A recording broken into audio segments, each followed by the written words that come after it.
Hello there, my name is Shane, and welcome back to the laboratory, or my bedroom.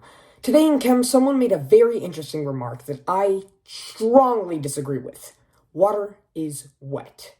Now, is water wet? In my opinion, no. So, I made the rebuttal saying water isn't wet, and that sparked a debate not only with this kid, but with another, Lucas. And for the rest of the day, me and Lucas, every time we crossed paths, water is wet, water isn't wet. And I've decided to settle this once and for all. But before we get to any experimenting or any further developments, what does wet actually mean? According to the Merriam-Webster dictionary, wet is to consist of, contain, cover, or soak with liquid such as water. Then there's another definition for natural gas, but we're not here to talk about science. Well, that's not exactly true. We might dive into some experimenting, which is of course a part of science.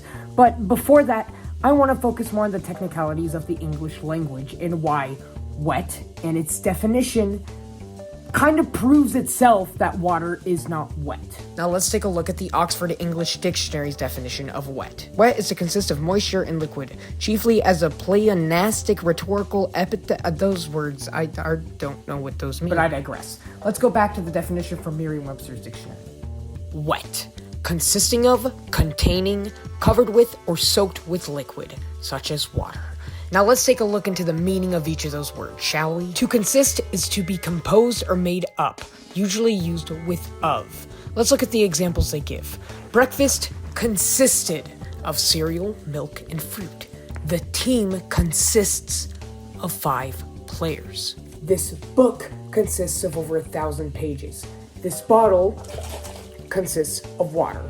Now what does water consist of? 2 hydrogen atoms and 1 oxygen atom. This is where we get H2O from. But water isn't on the periodic table, which is weird. Like, water is an element, right? No. Water is made up of 2 different elements. Like I said, hydrogen and oxygen. And when oxygen and 2 hydrogen mix, you get water. But water doesn't consist of itself. So, it is not an element. Therefore, it itself is not wet. Okay, I realize that ending part doesn't really make a lot of sense and just sounds like I'm spouting out nonsense, but we're not done. We still got more to do. Just to speed this up and get into the actual, experimenting, to contain. This book contains over 1,000 pages. To be covered, I'm being covered by my shirt right now. It is over my body, like right here. My skin is covering my bones. And to be soaked, if I went on Jurassic Park and I got covered in water, I would be soaked. Or sometimes you get a sponge and you absorb that water. Now let's pull the technicality out again. The surface I'm currently showing you is dry. I have a spray bottle and a paper towel to clean up after myself. Now, let's make the surface wet. See this moisture right here? Now my phone is wet too. But see this? This is wet. The water itself is not wet, but the surfaces that the water is making contact with is wet. When you're sweating after a race, your forehead is wet, but the sweat isn't wet because it's liquid. To raise a secondary question, what about aquatic animals? I was walking over and I saw the little pop figure I have of Chief Brody from Jaws, and I saw the little shark on the side, and I was like, do aquatic animals, since they're always submerged in water, or most of the time submerged in water, are they wet? Yes, because they themselves have a surface. We have pores and stuff, so the water goes inside, but it's still, if we got water... One second. Skin.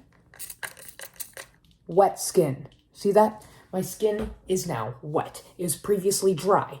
Basically, any surface that can be dry makes contact with water, and the water, I guess, stays there, it is wet. Yeah, that's what I'm trying to say. I originally had a metaphor with chapstick, but I couldn't figure out what the metaphor was. Thank you for listening to me ramble for 5 minutes. All of this was just a silly little theory. And a rebuttal. And an act of war towards Lucas. Have fun at the prom, buddy. Stay cold, everyone. Toodles!